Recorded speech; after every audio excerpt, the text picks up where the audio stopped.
So, look, I don't know about you when you were a teenager. I know I did this when I was a teenager. You get together with some of your ne'er-do-well friends and you decide to egg someone's house. Usually it was on the night before Halloween, sometimes other nights, but teenagers will do that. It's not that big a deal. They usually don't get in a whole lot of trouble. Might get in trouble at home, but not with the police. Unless you are 3 teens from Griffin, Georgia, who allegedly set off to egg a house and ultimately left a dead man lying in the street, shot in cold blood in front of that house. How does that happen? You go to egg a house and there's a dead man? You bring a gun to a house egging?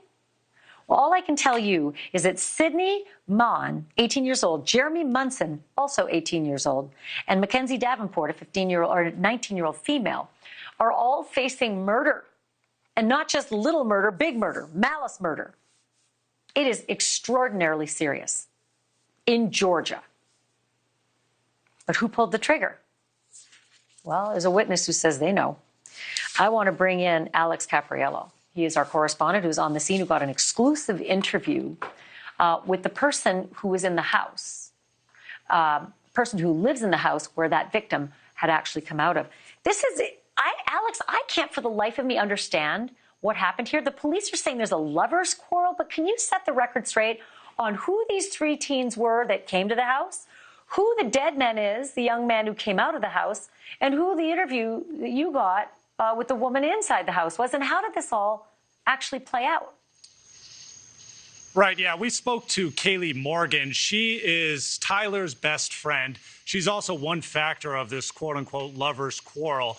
She and Tyler had been getting a lot closer recently, and so she had invited Tyler to stay at her house for a week. He's from Texas. He came here to Georgia to stay with her, and that's when all of this unfolded. Sydney, one of the suspects in this case and a defendant now facing murder charges, had a past with Tyler, and when she came to the house with these 2 other teenagers to egg it, things got a lot more violent than anyone ever expected. I think the best way that we can really tell this story is from hearing from Kaylee herself. Take a listen.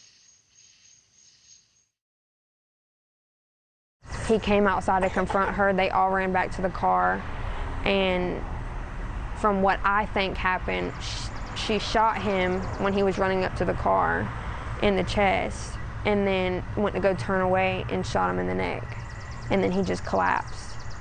And he was alive for about 10 minutes, begging for somebody to help him. So it is very sad because he lost his dad that way. And from what I've heard, Jeremy got out of the car and snatched his necklace off of him, and it was his dad's ashes. And so he was begging for his life, and nobody knows what was going through his mind at the time. But it's very sad to see that she has no remorse for anything that she has done, nor Jeremy.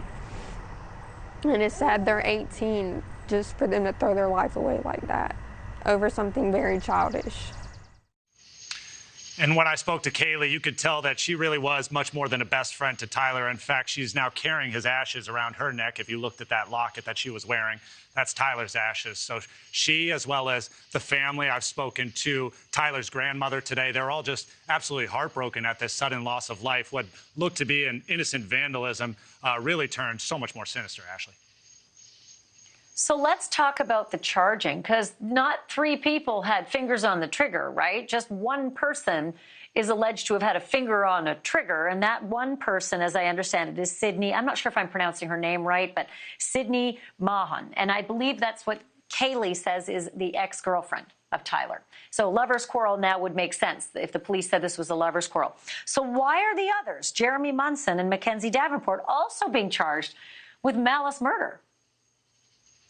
Well, I think the sheriff here is really sending a strong statement. Here in Georgia, it's called malice murder. It means murderous crime with intent.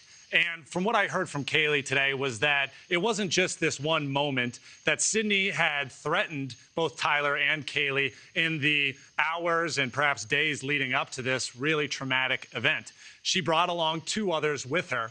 And there is the intent. All 3 of these people knew that they had the capacity to commit a murder, and that's eventually what ended up happening. And so the sheriff really sending a message that if you go out and it is possible that you commit a crime with murderous intent, you're going to be held accountable whether you pull the trigger or not.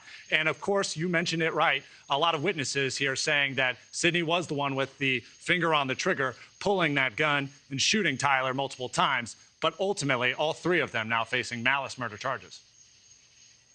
Okay, and let me just go over the list of charges that 2 of them are facing and a different list that 1 of them is facing, with all 3 of them facing malice. Okay, so for Sydney, the alleged trigger man and ex-girlfriend, and also Jeremy Munson, both of them 18 years old, they're facing felony murder, malice murder, aggravated assault, possession of a firearm during the commission of a crime, battery, and criminal trespass. Now, the 3rd young woman in this, she's a girl who's 19 years old. She's facing that malice murder, that most serious charge, as well as battery and criminal trespass. Thank you for watching. Go to newsnationnow.com to find NewsNation on your television provider. And don't forget to click the red subscribe button below to get more of NewsNation's fact-driven, unbiased coverage.